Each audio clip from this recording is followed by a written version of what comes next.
You took everything from me. I don't even know who you are. You will.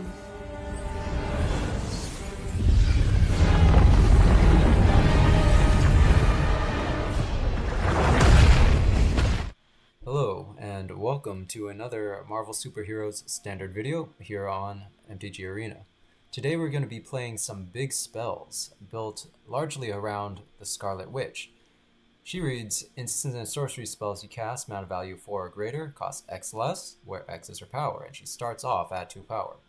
So she immediately starts discounting our big spells by 2, and alongside that we're also going to be playing Tablet of Discovery, which does a similar thing.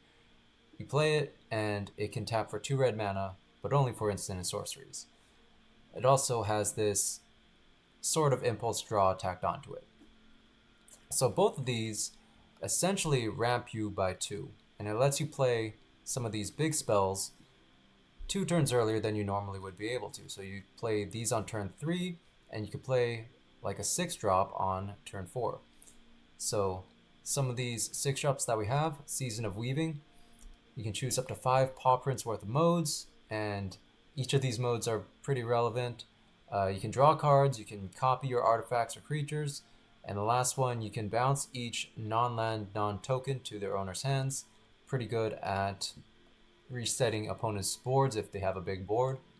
We also got Rapturous Moment, draw 3, discard 2, add blue, blue, red, red, red. And with the Scarlet Witch discount, you actually go mana positive on this. You play it for 4 mana, and you get 5 mana, you go mana positive. And it also has this looting effect to fix your hand. And finally, the big one, Improvisation Capstone at 7 mana. So you do have to wait until maybe turn 5 or so to play this.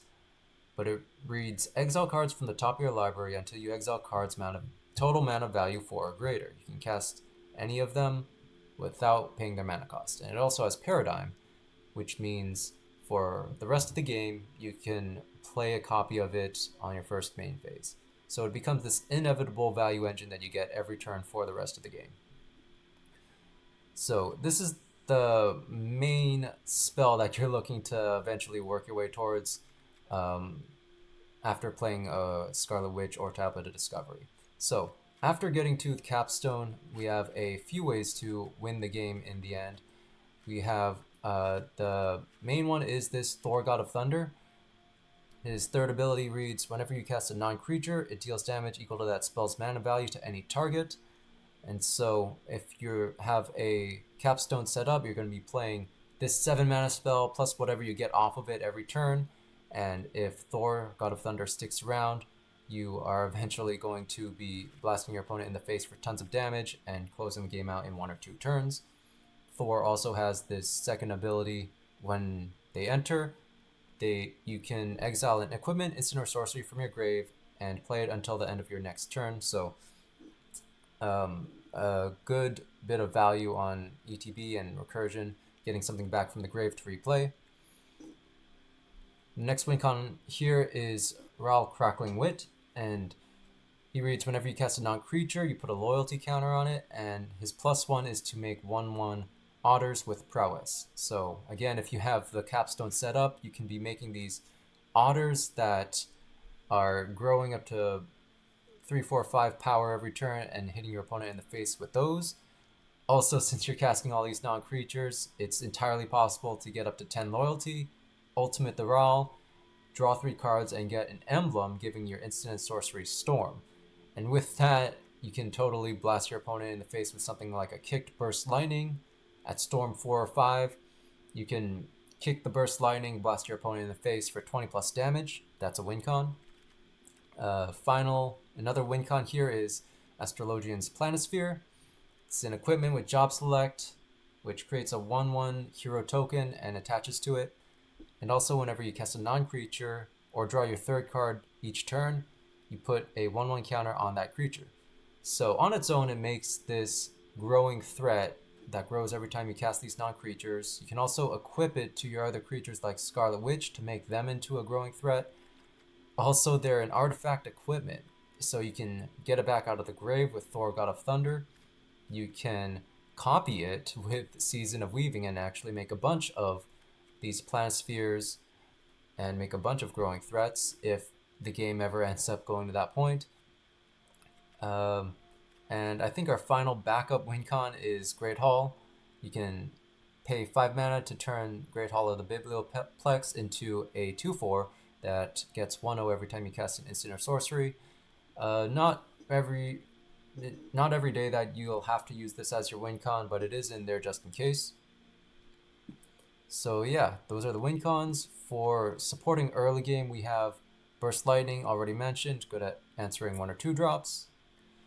Flood Maw can bounce a creature or non-land, and this is good if you play it on their 3 or 4 drop just for tempo. It can usually buy you a turn 2 that you need. We have Abrade in here, can deal with either creatures or artifacts.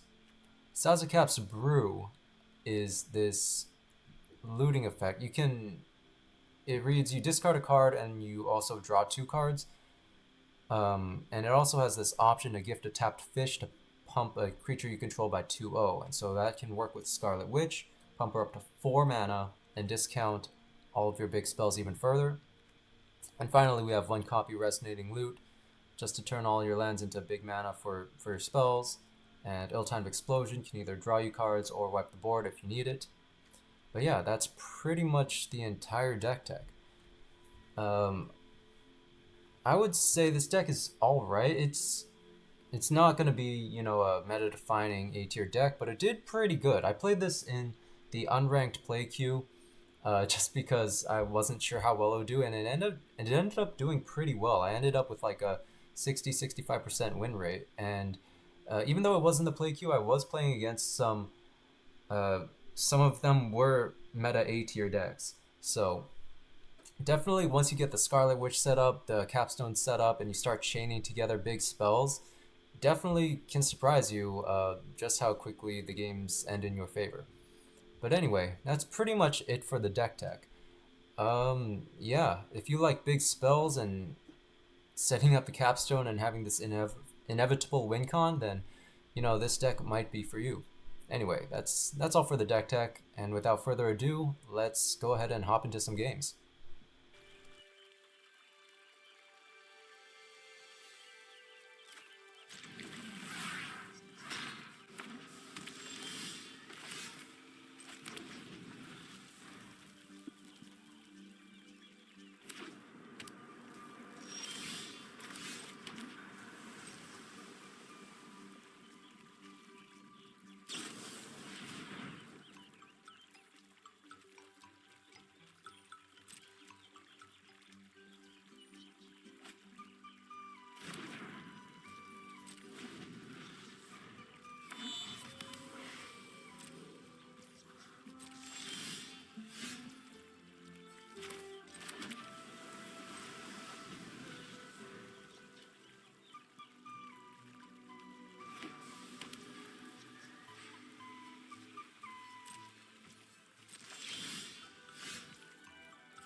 Another genius idea by Ryan.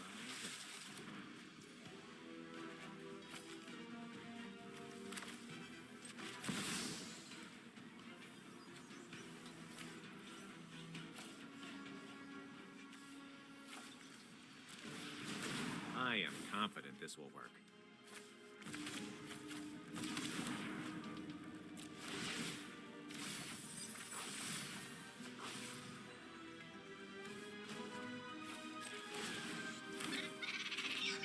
You get to be my protege today.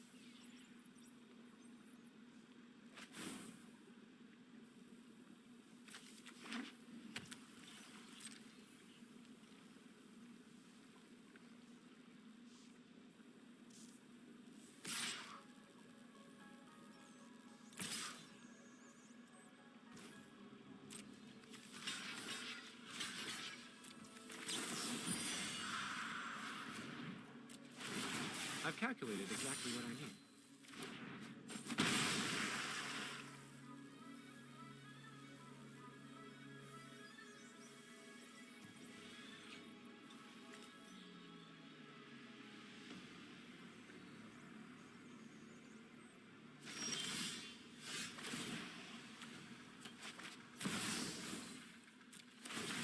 I am confident this will work.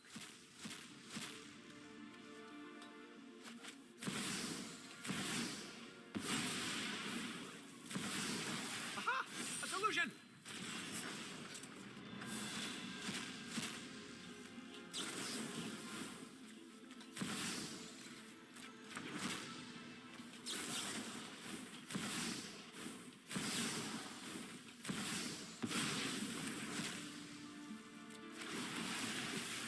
I can invent